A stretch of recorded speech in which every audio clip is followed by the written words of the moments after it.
this important? I mean, he's got 2 years left on his contract.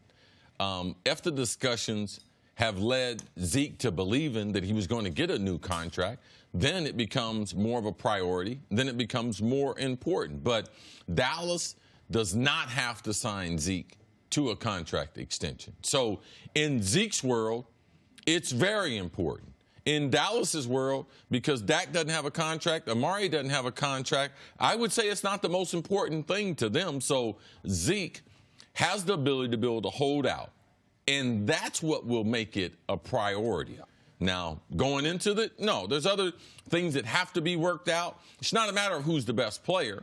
He's got 2 years left. Dak's the quarterback. It can't afford for him to get hurt. So he would be a priority, even though he's not as important to me as far as what Dallas is going to do as Ezekiel Elliott and what he provides for that offense. I don't think Cowboy fans or football fans in general terms actually really care if Zeke is paid or not, how much Zeke is paid. What they care about is he going to miss games? Is he going to be out there? And if Zeke is going to follow through with these rumored threats that he would potentially not show up if he does not get a new contract, then him getting a new contract all of a sudden skyrockets to the top of the Cowboys' priority list. Because we've heard no rumblings that Amari Cooper is thinking of sitting out. And if he were to, while it would be damaging for the Cowboys, it wouldn't be missing Zeke. We, of course, have heard no rumblings that Dak is considering sitting out if he doesn't get a new deal.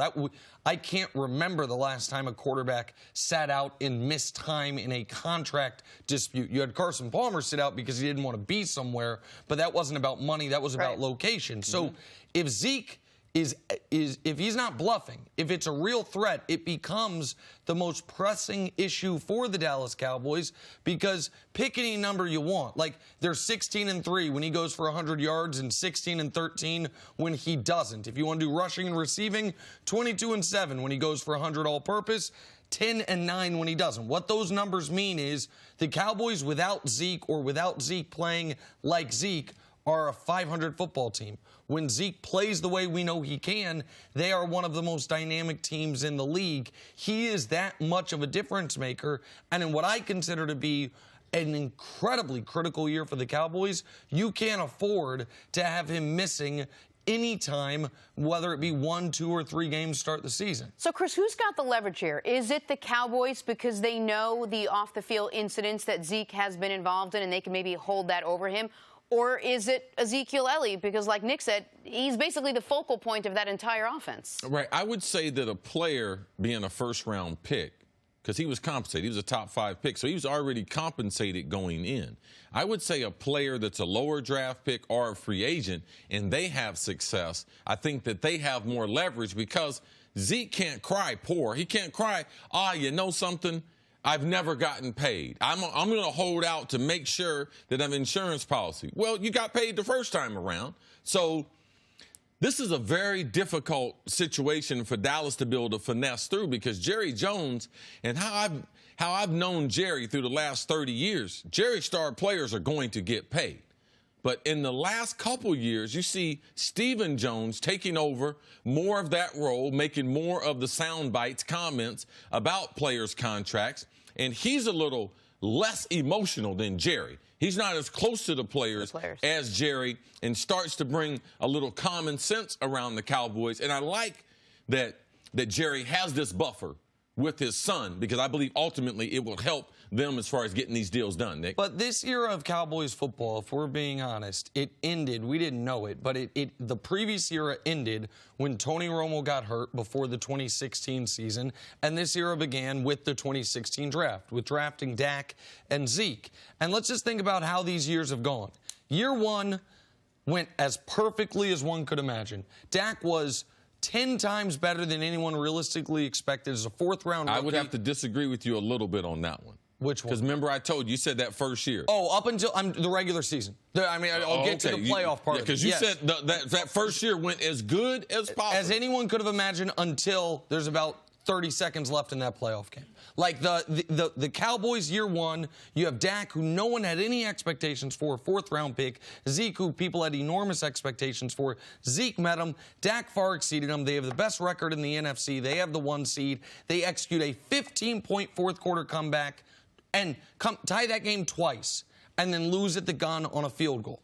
So it was so many good feelings. So many things went well. And, Chris, you said at the time, man, I wonder if this will be the closest this team gets. You have all these guys playing at this level, healthy, cheap. You had home field go through Dallas. Couldn't make it happen. Year 2, Zeke suspended. First game of that suspension. They get blown out by Atlanta. That one game was the difference between Atlanta making the playoffs and Dallas making the playoffs. Year 3, first half of the season, you don't have wide receivers. We talked all offseason about how the Cowboys are going to replace Witten and Dez. What are they going to do? Who's going to help out Dak? They didn't have an answer for the first half of the year, which negated the fact that once they got an answer there, they won 8 of 9 down the stretch. But they had already dug themselves too deep of a hole to make a real – they would have had to go on the road repeatedly in the playoffs. Weren't able to do it. Now you're in year 4. Like, after this, everyone gets paid. After this, the team becomes expensive. After this isn't the young, up-and-coming team it was. So that's where Zeke has leverage, in my opinion.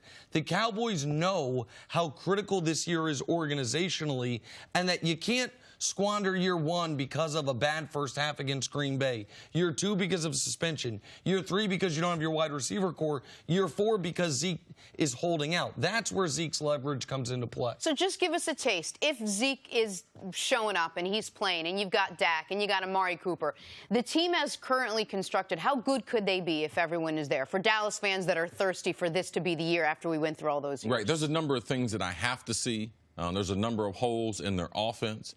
How will they threaten the defense down the field? They're a lot faster with Randall Cobb being in the slot. So their down-the-field passing game, I believe, will be much improved. They have to improve their red zone. Nick has talked about that an awful lot. And from a defensive standpoint, how good are they going to be as far as a pass rush? I mean, they're missing a lot of guys from last year, and the guys they have replacement, how good are they going to be? They should be in the playoffs. I'm not going to get into Super Bowl aspirations because they got too many pieces that you don't know about. So anyone that thinks that Dallas is a Super Bowl favorite right now, they are guessing at best at the end of July to think what this team is going to look like. But they have to continue to improve. Dak's got to improve as far as the passing game for them to be one of the elite teams in the league.